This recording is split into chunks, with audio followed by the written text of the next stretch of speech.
Do you have an all-star HR team? You may feel your team is already performing at a high level, but let's take a closer look. Would your company's top leaders and employees agree that your HR team are operating at a high level? Are team members able to influence top executives on difficult topics? Are team members business and strategy focused on the challenges the organization is facing? Does the executive team trust your direct reports as advisors on human capital issues? If you can answer yes to these questions, you have built an outstanding team. If you feel there is room for improvement, Strategy Focused Group can create a custom development program to elevate the quality of your HR team. Please email us at info@strategyfocusedgroup.com.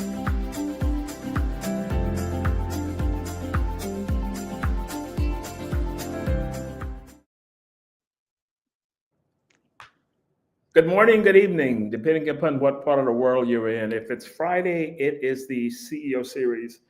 And today I'm honored to have a dear friend from years back, but we'll get into that. Amy Wilkins is a leadership coach, former media executive, and founder of Choose Awe LLC, a coaching practice that helps women leaders and high performers rise during seasons of uncertainty and reinvention. With multiple years in executive roles at Martha Stewart Living, yay, and Smithsonian Media, she brings a deep lived experience to her work.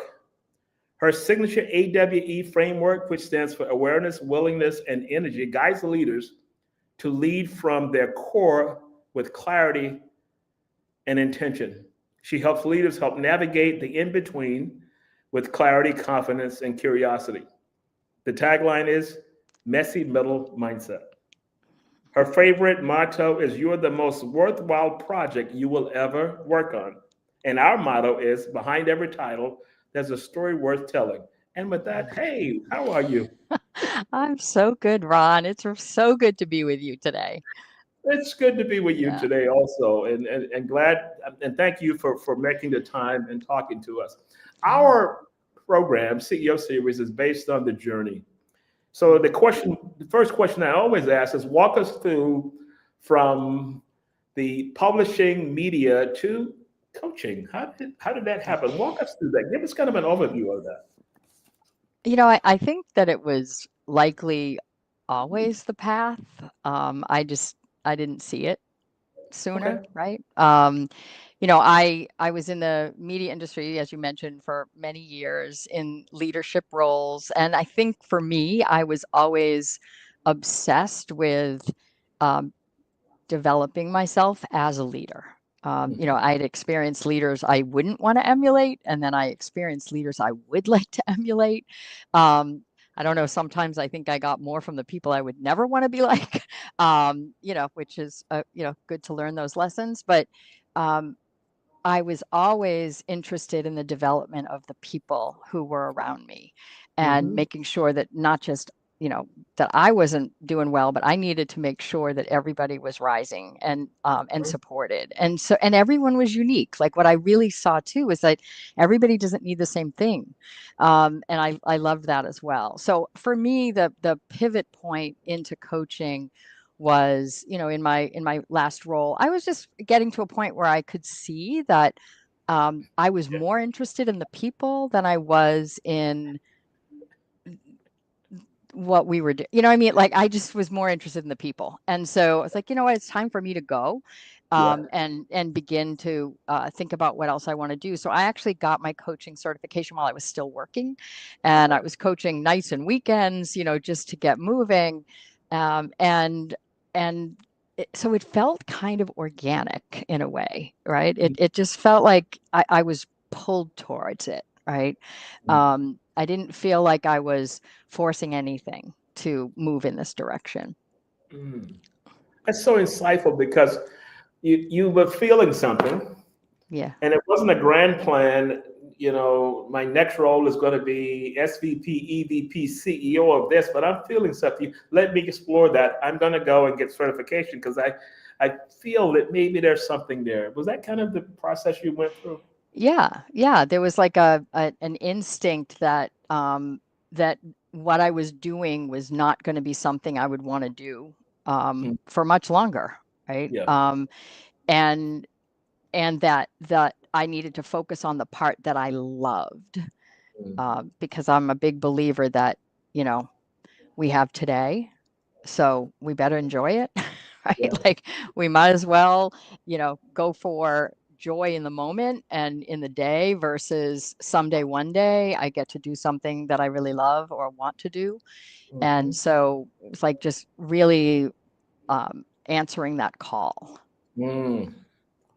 But you know what I wonder about is that you were insightful and you were able to answer the call of people that's in these high level positions or maybe a lower level position that they're hearing this and they're not feeling confident in making that move to do that. What advice would you give them? You've gone through that and you said, I can Yeah. find another job, CEO of publishing, and I'll do all these things, but you know what? Let me explore something else. What was the driving force behind that? Yeah, I mean, I think that when you don't have a specific call, as I did, right? And there are times when I didn't, right? That was a transition into a different kind of role, but there were other times when I couldn't see clearly what was next. And I needed help with that. And I think one of the things that happens to us when we're in that, sort of uncertain area where we're like, I don't like what I'm doing, or I don't like where I'm at. Yeah. And what happens is we tend to isolate, and we Mhm. don't necessarily share it. We don't necessarily reach out for help because we think, well, I should be able to figure this out myself. I should be able to do this. Yeah. And yet the reality is it really helps to talk it out. I mean, you don't have to broadcast it everywhere, but it helps to find somebody. And that could be a mentor. It could be someone, it could be close advisors that you have, that personal board of directors that we talk about so often. For me, at times when things were really messy for me and I was uncertain, I I hired a coach. And that made all the difference for me, right? To Mhm. have somebody who could listen objectively, no dog in the fight, no, there Yeah. No agenda, just no agenda at all, except to support me in seeing what was in my way. So, I think what I would say is, if you're suffering like that with uncertainty and you don't know what to do, stop doing it by yourself. yeah. Yeah, you mentioned something, and I laughed when you said that. You said board of directors. I've always had a board of directors. I've Yeah, always had, sounds big shot, right? A board of directors, but yeah. it's just people I could just bounce things off of. Hmm. And in the network and looking at people around the globe and my situations around the globe, yeah, you bounce Yeah, ideas off everyone. I was on calls this morning from 8:30 to till 2 o'clock in the afternoon here in Dubai, just talking to people, the friends of mine, haven't connected, and just bouncing things off of. And that's important. And I'm so glad that you brought that in. So yeah. where did that come from? How did you fit? So I need to talk to someone. What happened to drive that interaction? Well, the time that I actually, if we're talking about the time I hired a coach in particular, Okay. what was happening for me was I was actually at Martha Stewart at the time. And Okay. what had happened was so many things at once, right? The global financial crisis, we were downsized. I took a pay cut to keep the team intact. Um, you know, and at the same time, my husband fell and wasn't going to be able to walk for 10 months. Our daughter was in elementary school, right? I leave every day before the bus comes, right? So this is a challenge. And my dad was diagnosed with Alzheimer's. Oh, I mean, uh, oh yeah, it was a lot. And I was not gelling, right, with some of my coworkers, which was weird for me because that was not my thing, right? Normally that was easy for me. And I knew in that moment, not only was I suffering, but my team was suffering, right? mm, My family was suffering, right? Like it was like a big, mess of suffering. And I thought, okay, like I get it, right? Right now is probably not a good time to go look for a new job. And I'm like, maybe that's not even the problem. It's not the job, right? That's not it, right? Mhm. I need to actually look at something else. And that is that I had been choosing that all I get to do right now is survive this moment. And I realized in that moment that survival is not for me. I don't want to Mhm. be just surviving. I want to Mhm. thrive in this moment. I want to figure it out. I want to use this opportunity to look inside and find out what actually is in my way of leading the way I want to lead, being the kind of partner and colleague and mother and just wife, like the whole thing, right? Friend. And I was isolating to an extreme degree during that pain. Mhm. And I thought, yeah, stop it. And so I hired a leadership coach, Terry Yaffe, still to this day, incredibly grateful for everything I got, because the thing is, I still have what I got. Okay. Yeah. That was an intersection that you said, "Oh my goodness, everything is coming down on me. What do I do next?" Yeah. Yeah. And not like give up, like this is my lot in life, like, oh, like it's supposed to be about suffering. I mean, sometimes we think that, right? Like, hey, maybe the suffering is part of it, but maybe it isn't. Yeah, maybe it isn't. So when you look at a situation like that you were facing, and you're saying, "No, I need to move beyond that." How would you coach someone that's basically this could be listening in now, and they're at an intersection, and there's no red light, green light. Everybody's just coming towards everybody, trying to get through this. What Yeah. advice would you give them? Well, I mean, I would say that, we one of the things that happens when we're in some kind of a swirl is sometimes we start piling on the story Mhm. instead of what's actually happening, right? Mhm. And the story that we create around that is, starts to magnify it in a way that maybe isn't even really there, right? And so it gives you an opportunity to say, what's really happening here, right? I also think that one of the things that's really powerful, and it's part of the name of my company, is choose and choice, right? I am a big believer Yeah. that if I choose, like if something is bad is happening, and I'm not saying we're supposed to pretend it's not happening, right? There could be something that's not great happening, right? Yeah. But it gives you an opportunity to say, okay, if I can stop fighting the fact that I mean, what was I going to do? There was a global financial crisis. That I didn't cause it, but Yeah. that was You that was react. happening. Yeah. But but I don't have to react to it, right? I can choose a different path and think of that differently instead of resisting it. Okay, that is what's happening. Okay, what can I do? Not focusing on the things I can't do in this situation, but what can I do? And I also would say to folks like that it's actually really important to pause, right? To take a moment and think about, what's really going on for you, and, get into some really deep awareness of what matters most, because we forget all that. Like we give that up and we just focus on everybody else, or what else, what we have to do that's outside of us. And we forget, which is kind of why, you are the most worthwhile project you'll ever work on. Yeah. Stop forgetting yourself, right? Like start here. Mm. You mentioned something, and I smile again because of the fact my father would always say, "Sometimes you just have to stop and breathe." Yeah. And the more I got into all of this thicket of careers and doing all these things, sometimes you just got to sit back and say, "You know what? Let me just think for a while, as opposed to reacting. Let me just think Yeah. and try and think it through as much as Yep. I possibly can." I've got my board, I've got mentors and all those kind of things, but sometimes you Right. just have to take a step back. So was that where the messy middle came from? Because I love that. Because Yeah. Yeah. it is messy, but you know what? There's no manual to go through. I teach a course here in Dubai at American University for in the MBA program for people that want to focus on strategic human resources.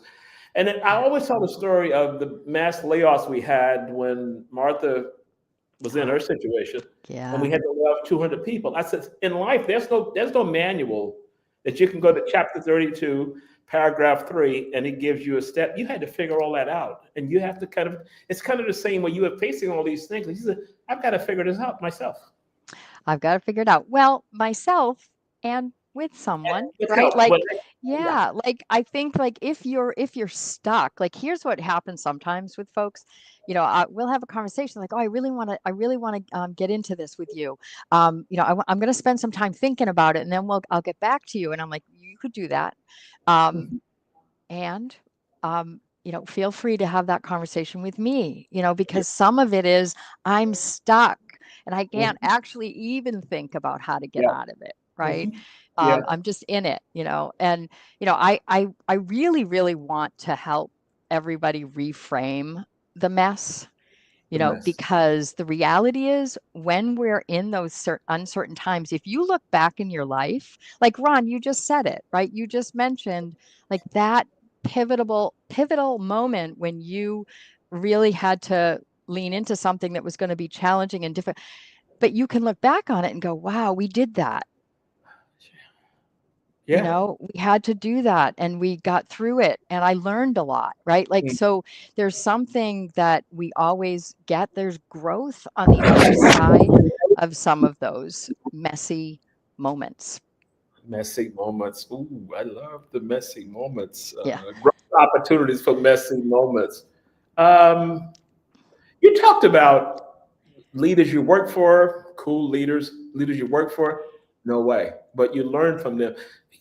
My thought has always been, I think I've learned more from bad managers than I have for good managers. And I've had some bad managers that I said, if I did everything opposite of this person, I would be okay. But it's still a learning journey, and you tweak and you keep going back and doing the thing behind it. Was that kind of what you were referring to?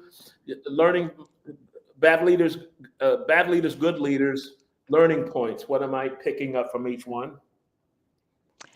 Yeah. I mean, I think that, I can also think of times when maybe I was judging a leader, right?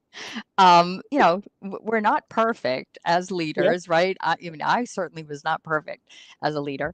But what I noticed is that there would be times when I'd be with a leader doing something and I'd be thinking, wow, if we did it a different way, this would go differently. Okay. Like this would be a different experience for the people that I'm working with.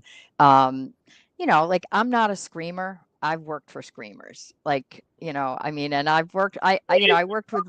Don't even go there, because that's another conversation we could have. But that's not happening. I mean, and it's like, and I'm not okay with it, right? I'm not a screamer and I might like raise my voice, but usually it's because we're excited about something or, we're all kind of talking about it. It has nothing to do with like yelling at someone. And, I in a job, and I'm not going to say which one, but I got to this job and the person who was in the office next to me said that the person whose place I took, which was a very senior role, he used to be on the phone with the boss and the boss would be screaming at him. And I looked at this guy and he goes, he doesn't do that with you. And I'm like, right. It's not okay. Like, I wouldn't be okay. He must have known it wouldn't be okay. Right. Yeah. And I also wonder if it was because the previous person was a guy and he felt more comfortable screaming at a guy and he didn't feel comfortable. I don't care why. I wouldn't have been okay with it. Right. But he did other things that were crazy that I would never do. Yeah. So, so as you mentioned, we learned from those type people. So if you look back on your career, has your leadership style changed? You gave us an incident just now in talking about, nope, not with me, with the yelling part, but how did you evolve into your style? How's your style changed over the years? Now, I know that you're now coaching, but when you look back on your career, starting out and moving, I think you were senior vice president, EVP or whatever was it, Martha Stewart. How did your style change? Did your style change over the years based on your learnings or? Oh, absolutely. Yeah, I hope so. I mean, you know, like the first time I was leading people, I think I did an okay job, right? But, that was kind of what I was saying in the beginning about always developing myself and wanting to make sure that I was showing up as the best leader I could for my team so that they could thrive. I learned early on for me that I am not a micromanager. I am not gonna, I want to um, I want to give people some reign. People have to be able to make some mistakes. I didn't save lives for a living, so it wasn't like I'm worried about, somebody's heart stopping. That wasn't my job, right? So for me, it was about, how do I, and I learned that from bosses who gave me free reign, right? Like, the bosses who didn't, I was like, I felt constrained. I felt, like my creativity was not flourishing in that moment. And I Yeah. thought, wow, if I let people do their thing and I also honor their uniqueness, like I saw that early on, right? I don't want to be just the same as everybody, right?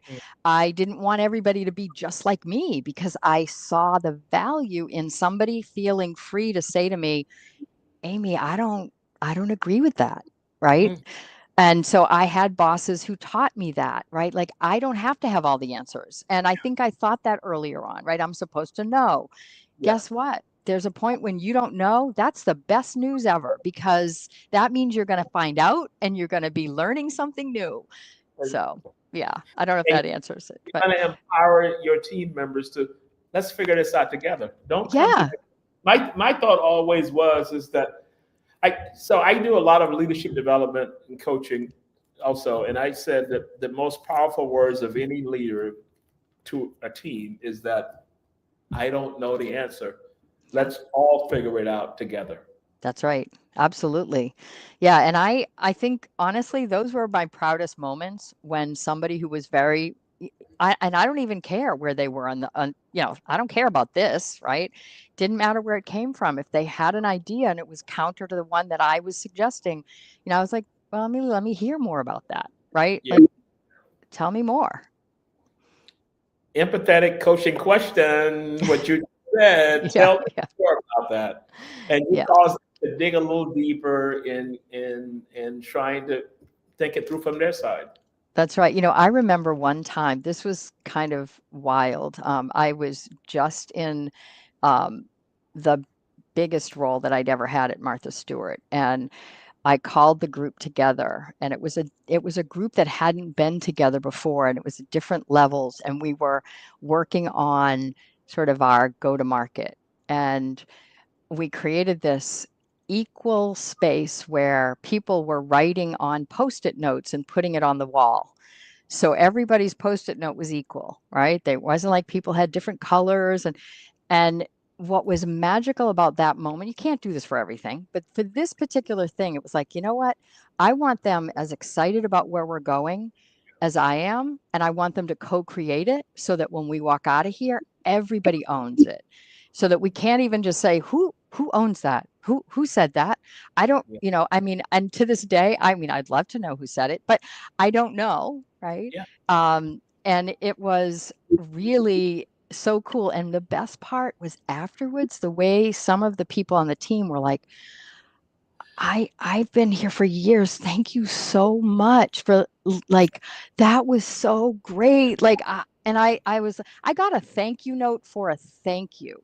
And I'm like, somebody shouldn't be thanking me for thanking them, right? I mean, but we don't do that, right? Like we don't say thank you.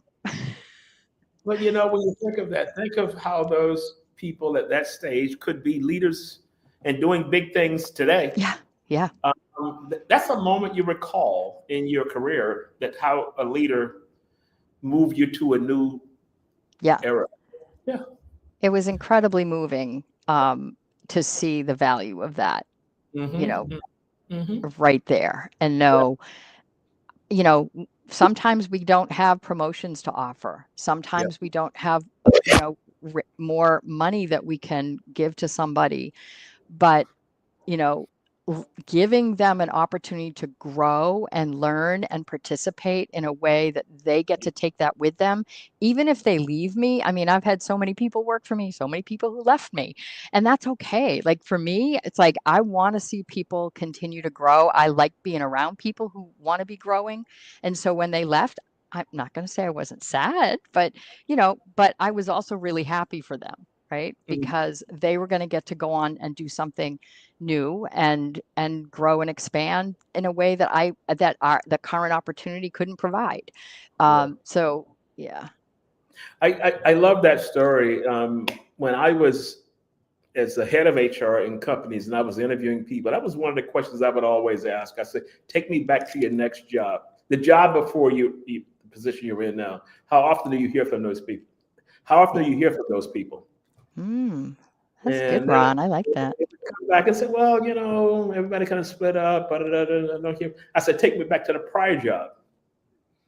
And if they kind of gave me a different kind of nothing hearing from, I knew right away this wasn't a person that I would want to work for me, because I want you to make an imprint on people's lives.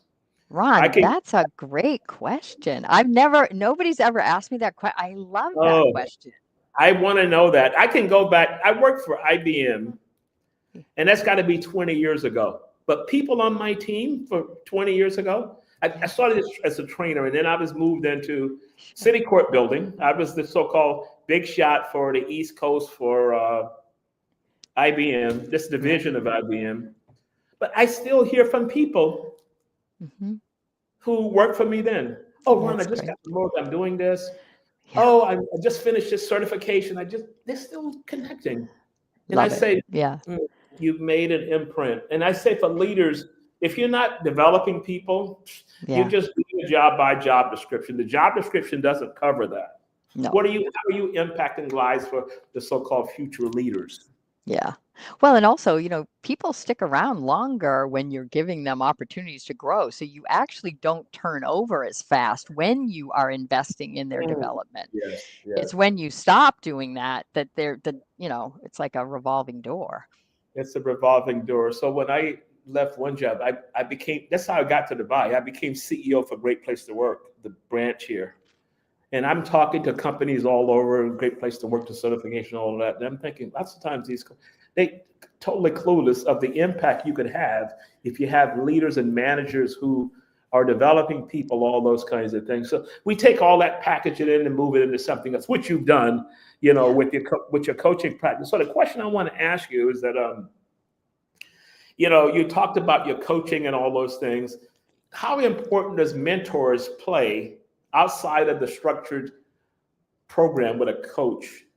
Oh, it could have been a friend, it could have been family, because I would always tell my father as I was rising up, I said, the older I get, the smarter you become. You told me things, and I said, no, he doesn't have a clue. I said, but you had no education. You didn't finish high school, but your business sense was off the charts. Yeah. Walk me through that. Yeah. So can you just say that one more? Like I was so focused now on your dad that I was like. What I was saying, so you go to a coach, that's a structured business relationship. But I mean, it could evolve. Oh, yeah. Okay, got it. I'm there. Yeah. So I was just getting so focused on your dad that I was like, okay. So I would say for me, staying really connected to my industry was always really important. And it's a place where I found a lot of mentors for me. For example, for me, it was She Runs It, which was an organization that's supporting women at every stage of their career in MarTech, digital media, and there were a lot of people within that organization who became really important for me as people that I could support, but also could support me. I think one of the things to remember about why it's so important to be nurturing that your network is that you will uncover people who will be those mentors for you, but you also have to be contributing to it. right? Like it can't be, like I think so many people wait until they're in in dire straits to reach out, and then they have this real feeling of, oh my gosh, I didn't do that. I should have been doing all the things I should have been doing. And so I mean, I would love to say to everyone, start really young, like beginning to like be there for others and finding ways of nurturing those relationships so that those mentors just naturally occur, like at the right time, right? And so for me, being a part of that organization was a really big part of it. I was on the board. I was active on the committees. Like I was like, I got to have other people around me, right? And that made a big difference for me. So having a mentor, oh, absolutely. And it doesn't have to be formal. But if you want it to be, you can reach out to somebody and say, I'd like to formalize this, right? And that's an option too, right? Yeah. I mentioned, I was reading through one of your articles, and you talked about, you also have a podcast. I think we're going to show I that do. podcast on the bottom here. So if people want to Okay. listen beyond this, because is it weekly or is it? Yeah, it's weekly. It just launched. It's called Thriving in the Messy Middle. And Yay! yeah. And so there'll be alternate weeks. Some weeks it'll be a messy middle moment, which is a short snippet, Okay. just me. And then other weeks will be with a guest. And every once in a while there'll be a longer episode with just me. Okay. But it's meant to, kind of shine a brighter light on what messy actually means, and that it's actually, something to celebrate because there's a breakthrough coming. There's a breakthrough coming, and one of the other things that, since we started this, and I was telling you the story, we started this, right after COVID. Giving back to students, giving back to first level leaders, and sometimes leaders at a certain level, they're too far gone. That's a bit much. Let me work for the next level of inspiring leaders to do that. Because sometimes, you go through that, you're like, dude, could you just calm Yeah. down? I'm right there. Yeah, this is likely why I chose messy middle. Yeah, because here's the thing, there's really not a lot you can do if there's like stuff going on up here Yeah. above you. So but you still have something you can do for you. And I think that's what sometimes we forget. Like we give it up to, this is just going to be chaotic because like, look what I'm dealing with. Right. But, Yeah. but then that's just like throwing in the towel, and, you still can do something for yourself. You mentioned the inner critic. We think about imposter syndrome. We think about, of all these things we're dealing with, the people that are rising inside of an organization, or you could be starting something the same as we did. You pivoted to an entrepreneurial type focus. What advice would you give to people with that inner critic and that mindset that's just going 24/7? Could you please just shut up and let me think through this? Yeah. Give me a break. Hold on for a second. That's actually one strategy that's actually very effective. Just go, wait. Yeah. Hold on. Stop it.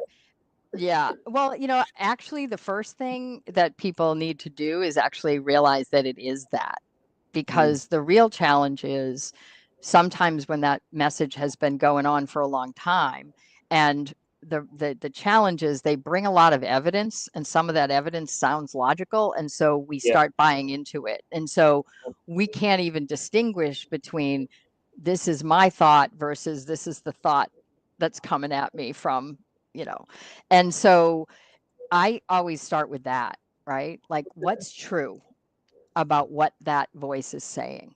Oh, okay. What's true, right? And the other thing I would say is sometimes we are stretching. Sometimes, I mean, that's the good news. Like sometimes we are doing something that we're in, like I'm a little over my skis. Like I'm like freaking out, like just launched a podcast. Ron, you and I have to talk about, like, I don't know, right? Like, I don't know what I'm doing. So, and I kind of like that. Like, I like that I'm a little over my skis about that, right? Yeah. So sometimes it's also like, so is it bad to feel like a little like challenged? Maybe not, right? I think it's what we do with that, like when we're Mm. not willing to ask for help. Like, I do have a lot of help with this, with the work that I'm doing. Mm. And if I didn't, I don't think I would be feeling as good as I do about Yeah. what I'm Yeah. creating, right? Mhm. And I'm not afraid to say I don't know how to do it, right? So it's really important to begin to distinguish, like, what is that voice really Mm. saying, and where is it coming from? Because sometimes that voice is coming from, well, it happened last time, right? People bring that trauma, and sometimes it is literally trauma from Yeah. previous gigs, and Mhm. they bring it right into the next one, like, oh, this is how it's going to roll now. And Yeah. you actually manifest that. Like, Mm. you actually create a dynamic that might even look like the one you just came from, and it might not have gone that way. Exactly. Exactly. I would always, right after COVID, here everything was locked down, the same as it was in other parts of the world. Yeah. But I started walking, and I would leave my apartment at 4:30 a.m. and it was completely dark. Yeah. But one of the things I realized with that, if you walk, and I would walk for like 2 hours, almost 20,000 steps. But here's what I realized: it's something about walking in the dark, and all of a sudden you see the sun coming up. Mm. And to Yeah. me, that was a moment. And every Yeah. day I would do this, and then I would chronicle the pictures I was taking as the sun was coming up. There was a ferry coming through for people on the boats, and it just took everything away. And then when I got back home and I showered and got ready for work, it was a totally different mindset. So for me, it was kind of, can I distract myself for a period of time I'm going to forget about it. I'm going to do something else. And Yeah. that's Yeah. And I love that you could do that. Sometimes we can't do that, right? I, Like, I know, like for me, I got into the positive intelligence work that Shirzad Shamin does, which I really find highly effective, because what I was noticing for myself in a particularly challenging time not that long ago is I would take a walk, right? yeah, In between meetings that were very tense. yeah. Um, but I wasn't really walking and enjoying it. I was stomping. I'm actually certain that if the neighbors saw me, they'd be like, "What is wrong with her?" Right? Because, and I'm sure I was on the 911, 911. We have oh an issue yeah, here in the oh yeah, street. and I'm sure I was on the phone with somebody, like having some kind of conversation about Yeah, whatever this drama was, which is not a healthy thing. yeah.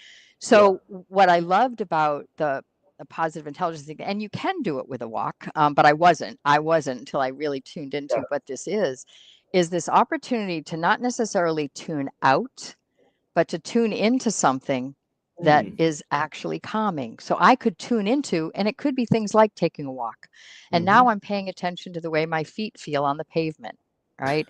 And now I'm paying attention to just the things that I see, right? And I'm doing it one sense at a time, right? Mm. So that I'm just quieting the side of my brain that is like, "Rah, Yeah, rah, rah," yeah. so that I can quiet long enough to have a different thought, like Mm. replace it, right? So some people can tune out, but I think for me, it's like tuning into my senses Mhm. quiets me faster. Yeah, and sometimes that worked for me, but some of those days I can do all of that, and when I got back, it was still there. The load was still there. So, Yeah. I would you say that everyone has to kind of figure out their own North Star as to Oh, how? yeah. Yeah. Yeah, absolutely. And I also think that we have to stop, like, I don't know, like we get angry when those voices come, right? They piss us off a little bit, right? Like, what if there was another way to approach those voices? Because here's the good news, bad. Here's the news. They're coming, right? Hmm. They're coming no matter what. You cannot stop them from coming. What you can do is stop their intensity and Okay. how loud they are. And Hmm. how much, like, I always think of it like, am I letting them take the wheel? Right? Or have I Okay. said, you know what? I don't thank you. I think maybe you've just given me something to think about. Yeah. Okay, I got it. And have a seat, because my hands are on the wheel, and it's going to be me that's making this decision. And maybe, sometimes it is a signal that there's something to be explored. But if I could look at it that way, it's not as negative. Right? It's just, oh, wait, my voice is telling me that, maybe I'm not ready for this. Well, wait, who could I talk to about that? Or how could I really explore whether or not that's really true? I tell my students this same story. I said, don't get caught up in what you see on social. Oh, yeah. Because there's a whole lot of structure, sleepless nights, tears, and everything that went through that. But you have to kind of pull back and stay focused. And so that's kind of and I said I do a lot of work globally, but I enjoy the interaction between students who's right at the precipice of on the diving board, or whatever you call it, to make that jump into this treacherous. Yeah. That's they're so lucky to have you. Well, you know what? I look at how can I give back based on everything I've gone through. But again, I still stay in touch with people that I've been doing this now for 5-6 years. I still stay in touch with students that are still doing other things and moving beyond this. So I want to kind of pivot the conversation, because I want to talk about you. How do you stay ahead of the curve? And in other words, how does Amy learn? How does Amy keep looking and listening for different techniques of approaches and all those things? How's that?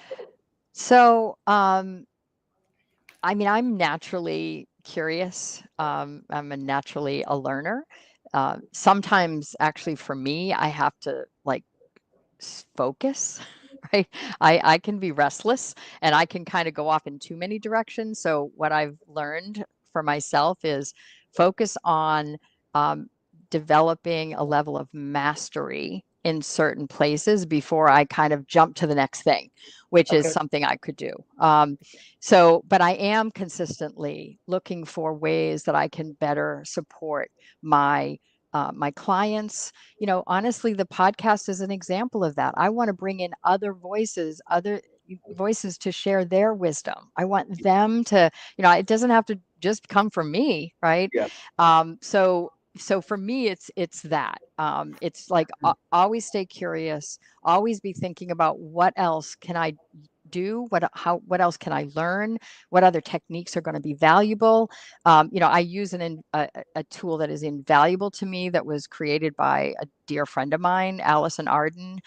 She was in the advertising industry for many years, at Ad Age. Hey, Allison. Go ahead. Yeah, right. Hey, Allison.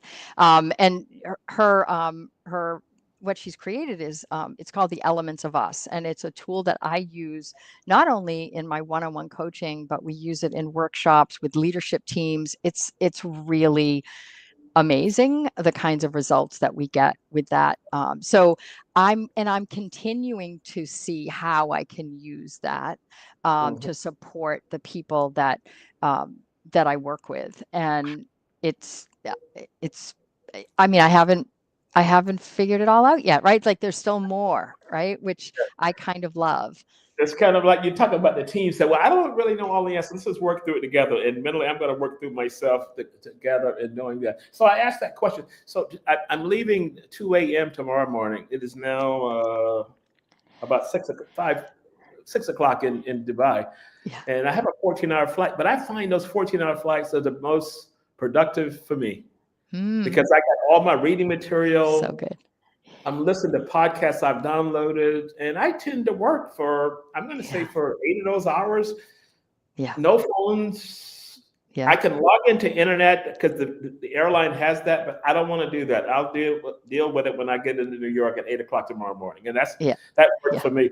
So I want to do a quick shout out to our frequent listeners who are faithful every week, because as we say, if it's Friday, it is the CEO Series. Peter Piccinini, who is every Friday, when I log in, he says, great way to start the weekend. It's a Friday staple for him. And Peter was a prior guest on the show.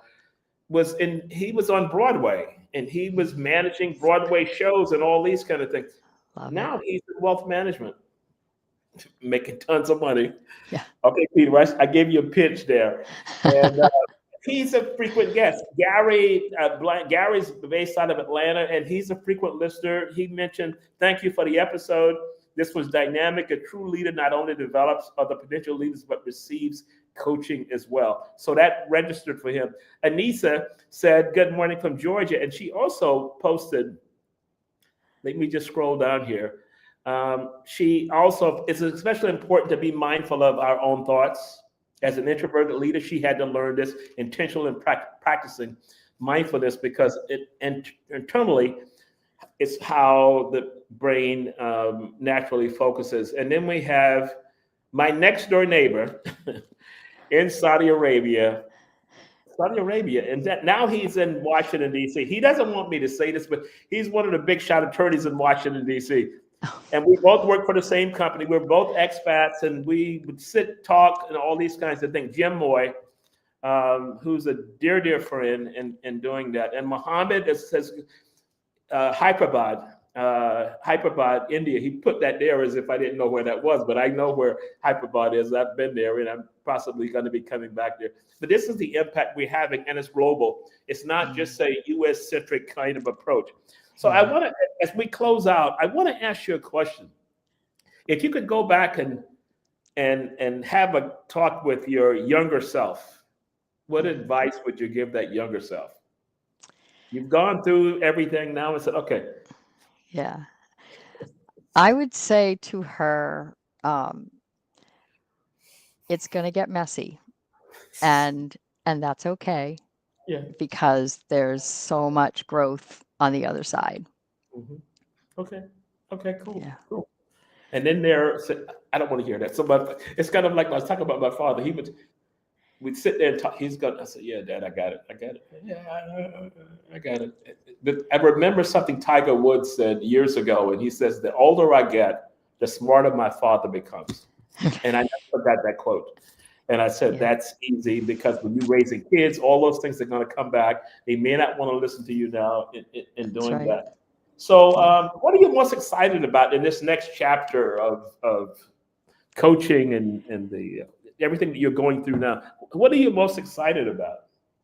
I am most excited about supporting the people who are in some pretty significant transition right now, right? Like there's a lot happening in the world. So, being available to support that, I'm excited about having people not necessarily feel alone, right? So I am excited about the podcast and having that be an opportunity. And I'm feeling like there's a book. It's just not, so that's like the thing that's probably next in terms of, a bigger project and undertaking. Yeah. That book for me has been there for 2-3. I keep kicking. And I said, I'm going to work on this today. And I said, no, I don't feel like it. Well, you have that 14-hour flight.